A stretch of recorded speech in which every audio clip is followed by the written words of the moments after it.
Video like जरूर कर लीजिए और ऐसे वीडियो लगातार फ्री में पाने के लिए चैनल को तुरंत सब्सक्राइब कर लीजिए और बेल आइकन को जरूर टैप कर लीजिए ताकि आगे भी सारे वीडियो आपको मिलते रहे। यूट्यूब में फॉलो करते हैं तो प्लीज ये वाला फ्री टेलीग्राम चैनल जरूर ज्वाइन कर लीजिएगा। सारे नोटिफिकेशन सारे अपडेट यहीं पे आते हैं, ध्यान रखिए। नमस्कार दोस्तों, स्वागत है आप सभी का ऑनलाइन एग्जाम प्रिपरेशन पर, which is the part of study for civil services.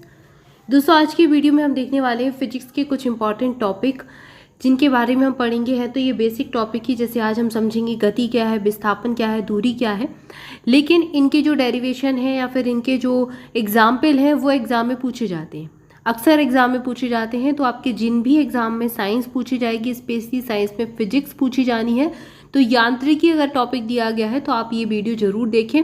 जैसे कि आपके स्टेट पीसीएस में तो पूछा ही जाता है, एमपीपीएससी हो गया, यूपीपीएससी हो गया, यूपीपीएससी आरओ हो गया, यूपीपीएससी एमपीपीएससी सबकी प्रारंभिक परीक्षा, आपका हरियाणा पीसीएस हो गया, आपका उत्तराखंड पीसीएस हो गया, छत्तीसगढ़ पीसीएस वाले, तो सारे स्टेट पीसीएस में पूछा जाता है। इसके साथ साथ एसएससी में भी पूछे जाते हैं क्वेश्चंस। जो फिजिक्स है वो एसएससी में साइंस पूरी पूछी जाती है, फिजिक्स केमिस्ट्री बायो सब पूछा जाता है, तो फिजिक्स से ये वाले टॉपिक्स पूछे जाते हैं। तो एसएससी वाले, बैंक वाले देख सकते हैं क्योंकि वन लाइनर इसमें काफ़ी सारे आपके कवर हो जाएंगे। तो आइए चलिए शुरुआत करते हैं। सबसे पहले इस गति को समझते हैं, गति क्या होती है। तो गति जैसे कि कोई भी वस्तु विराम अवस्था में है या रुकी हुई है और वो समय के साथ उसकी स्थिति में परिवर्तन हो रहा है तो उसको गति कहेंगे। जैसे कि एक कार खड़ी हुई है, कुछ समय बाद वो आगे बढ़कर आगे चली गई है, थोड़ा सा आगे बढ़कर यहाँ चली गई है और इसका अब क्या हुआ, पहले तो यहाँ पर थी, अब स्थान में परिवर्तन हो गया, लेकिन ये परिवर्तन समय के सापेक्ष हुआ है, समय के साथ हुआ है, तो इस परिवर्तन को क्या कहेंगे, गति कहेंगे। यदि किसी वस्तु की स्थिति में समय के साथ परिवर्तन हो रहा है तो वस्तु गति की अवस्था में है। विराम और गति एक दूसरे से संबंधित है, ठीक है। कोई भी गतिमान वस्तु, अब इसको ध्यान से समझिए, यदि कोई गतिमान वस्तु वेग के साथ समान समय अंतराल में समान दूरी तय करती है, तो कैसे, वेग के साथ समय अंतराल यानी कि समान समय अंतराल है, समान जो समय का अंतर है वो एक समान है, और समान दूरी डिस्टेंस जो है वो भी इक्वल है, तो दूरी तय करती है, तो उसे वस्तु की एक समान गति कहा जाता है। तो ये जो वस्तु की गति होगी वो एक समान गति की परिभाषा पूछी गई है एग्जाम में। एक समान गति वाला पिंड त्वरित नहीं होता है। यदि एक समान वेग से चल रही रेलगाड़ी में व्यक्ति प्लेटफॉर्म पर गेंद गिराता है तो गेंद का पथ पलवलयाकार होगा। यदि कोई वस्तु समान समय अंतरालों में असमान दूरी तय करती है तो तब वस्तु की गति असमान कहलाती है, ठीक है। असमान, अगर डिस्टेंस जो है वो इक्वल ना हो तो वो असमान गति कहलाएगी। समझ में आया। इसके बाद न्यूटन जी ने 3 गति के नियम दिए हैं। यहाँ से प्रश्न एग्जाम में बहुत बार पूछा है, हजारों बार, एमपीपीएससी और यूपीपीएससी, यूपी सब में प्रश्न पूछे गए हैं।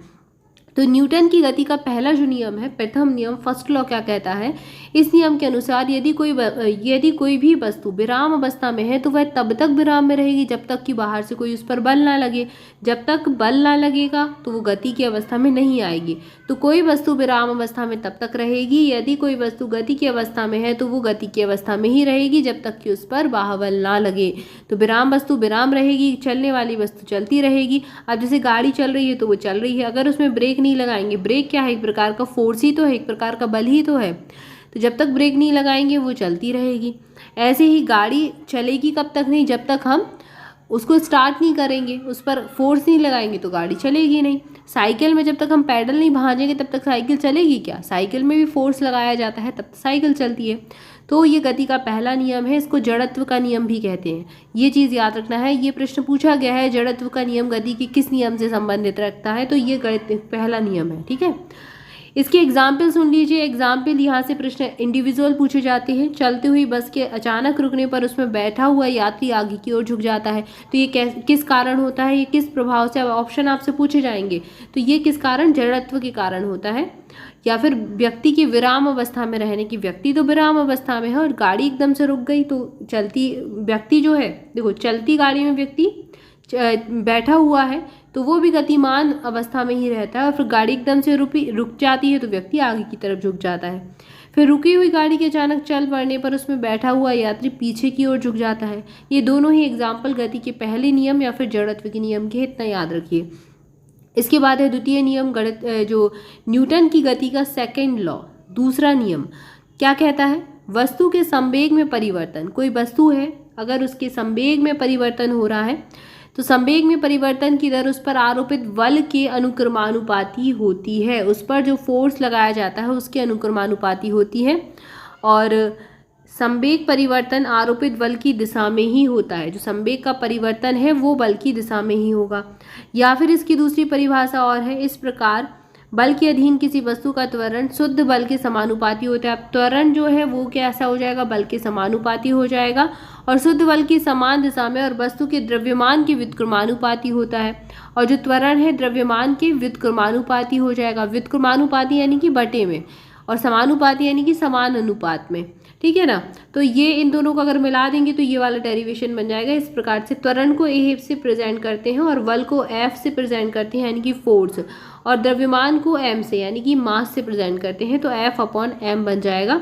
और यहाँ से आपको एक ये वाला ये भी मिलता है, एफ बराबर एम ए यानी बल की परिभाषा भी यहाँ से सामने निकल कर आती है, यानी कि जो बल है, बल क्या कहलाएगा, द्रव्यमान गुणा त्वरण, ठीक है ना। यहाँ से बल की परिभाषा भी आप निकाल सकते हैं। इसके उदाहरण देख लीजिए, क्रिकेट खिलाड़ी की गेंद को कैच करते समय अपने हाथों को पीछे कर लेता है। इससे क्या होता है कि वस्तु के संवेग की परिवर्तन मतलब आरोपित बल के अनुक्रमानुपाती होती है। उससे क्या होगा, अब जो आप सब जो क्रिकेट खेलते हैं या फिर जो लड़के हैं वो ज़्यादा अच्छे से इसको समझते हैं क्योंकि वो क्रिकेट ज़्यादा खेलते हैं।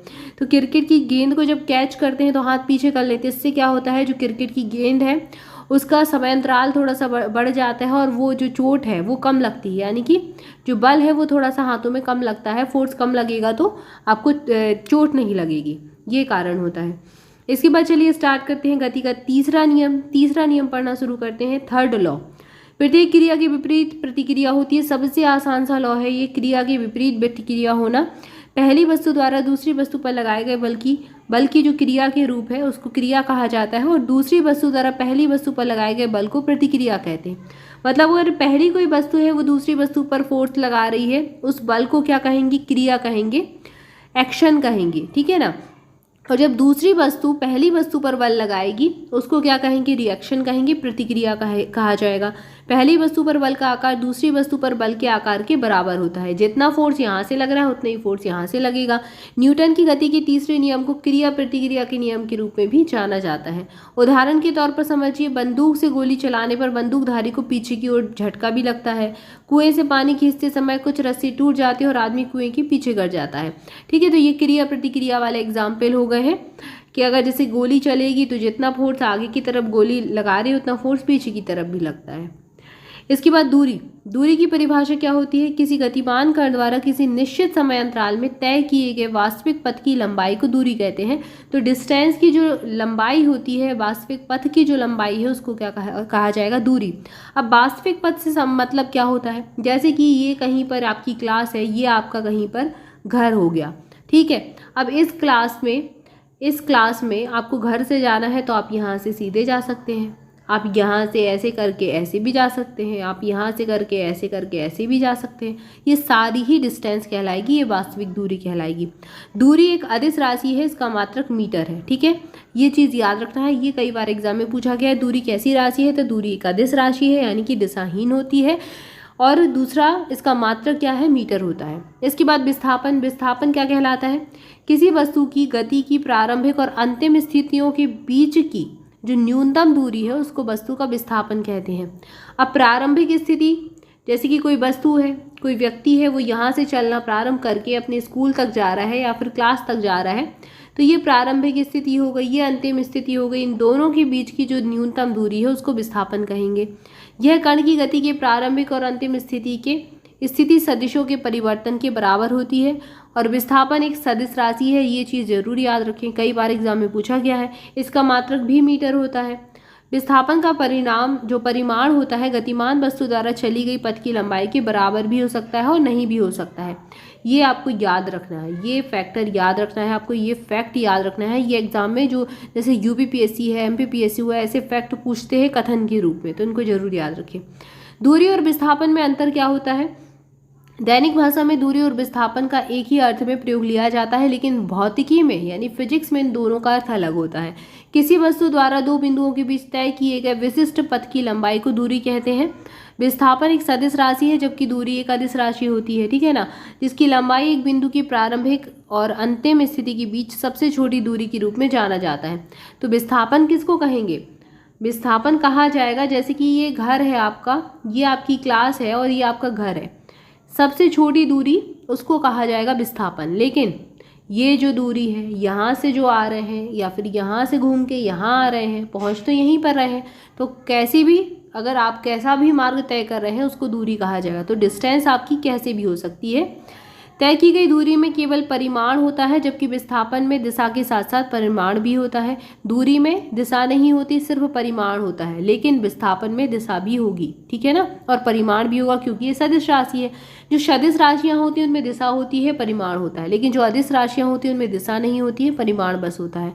यह स्पष्ट है कि दूरी एक अदिश राशि और विस्थापन एक सदिश राशि। ये कई बार आपको एग्जाम मतलब जो है एग्जाम्पल आ रहा है या फैक्ट आपको मिल रहा है, इसको याद रखना है, भूलना नहीं है, क्योंकि एग्जाम में ये पूछा जाता है। किसी वस्तु द्वारा तय की गई दूरी शून्य नहीं है लेकिन अंतिम विस्थापन शून्य हो सकता है। किसी वस्तु का विस्थापन शून्य होगा जब गतिमान वस्तु अपने प्रारंभिक बिंदु पर आ जाएगी, तो विस्थापन क्या हो जाएगा? शून्य हो जाएगा। तो यहाँ पर आज हमने समझा दूरी, विस्थापन और गति को। अगले वीडियो में हम पढ़ने वाले हैं चाल के बारे में। तो तब तक के लिए आप सभी चैनल के साथ जुड़े रहें। आज की वीडियो में इतना ही। मोर अपडेट के लिए हमारा टेलीग्राम ग्रुप ज्वाइन कीजिए और स्टडी फॉर सिविल सर्विसेज के पेड बैचेस से जुड़ना चाहते हैं तो डिस्क्रिप्शन में दी गई डिटेल को फॉलो कर सकते हैं। कॉन्टैक्ट नंबर दिए गए, उन पर कॉल करके आप इन्फॉर्मेशन ले सकते हैं। Study for civil services application पर भी हमारी सारी PDF अवेलेबल है। तो अगर आप किसी भी सब्जेक्ट की इंडिविजुअल PDF पढ़ना चाहते हैं या फिर स्टडी मटेरियल लेना चाहते हैं किसी भी एग्जाम के लिए, तो study for civil services application पर जा सकते हैं। एप्लीकेशन की लिंक भी आपको डिस्क्रिप्शन में मिल जाएगी, तो तुरंत जाकर चेक कीजिए। Thank you for watching this video. स्वस्थ रहें, मस्त रहें, मुस्कुराते रहें, पढ़ाई करते रहें। मिलेंगे नेक्स्ट वीडियो में। Thank you so much.